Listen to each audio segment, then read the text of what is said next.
Почему Макаревич назвал баранами людей, не желающих вакцинироваться? Очередной скандал с Макаревичем – это пиар или неумение музыканта сдерживать эмоции? Смотри видео до конца, чтобы узнать ответы на эти вопросы. Андрей Макаревич никогда не стеснялся жестко выражать свою позицию. Однажды музыкант уже назвал 80% населения Земли идиотами, из-за чего разразился скандал. Теперь же он прошелся по тем, кто отказывается от вакцинации. По мнению артиста, именно из-за этих людей в России вводятся новые ограничения. Из-за упертых баранов, не желающих вакцинироваться, тысячам музыкантов переносят и отменяют концерты по 3 раза. Из-за них страдают и музыканты, и зрители, и организаторы. Из-за них мы вынуждены работать в полупустых залах. Из-за них закрылась, разорившись, половина ресторанов. Из-за них мы постоянно пребываем в опасности заражения. Из-за них мы вот-вот получим новый локдаун, заявил музыкант. Резкий пост музыканта вызвал противоречивую реакцию среди его подписчиков. Многие из них даже заявили, что разочарованы в музыканте. Эти самые бараны задают вопросы о вакцине, на которые не получают ответов. Все устали от ограничений и эпидемии, но не надо заставлять людей делать то, чего они не хотят. Не думала, что когда-нибудь отпишусь от вас, но ваша позиция мне не близка,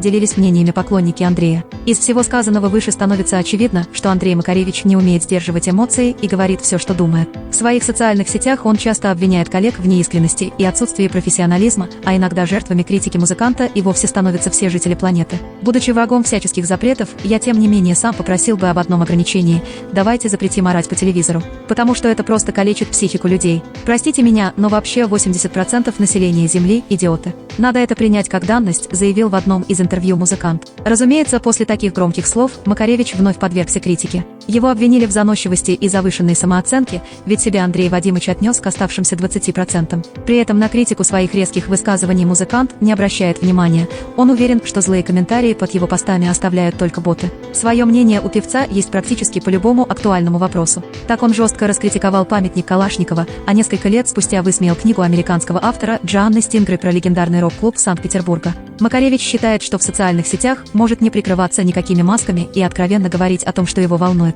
Он часто вступает в полемику как с поклонниками, так и с хейтерами, а иногда посвящает интернет-конфликтам отдельные посты. Да, Макаревич никогда не был музыкантом с безупречной репутацией. Его критиковали за творческие эксперименты в Советском Союзе, осуждали за слишком бурную личную жизнь в 2000-е и продолжают ненавидеть из-за слишком активной общественной позиции сейчас. Но Андрей Вадимович подчеркивал в интервью, что никогда не хотел нравиться всем, ведь тогда он просто стал бы неинтересен как творческая единица. А что думаете вы о Макаревиче? Пишите свое мнение в комментариях, ставьте лайк и не забудьте подписаться, чтобы не пропустить интересные выпуски.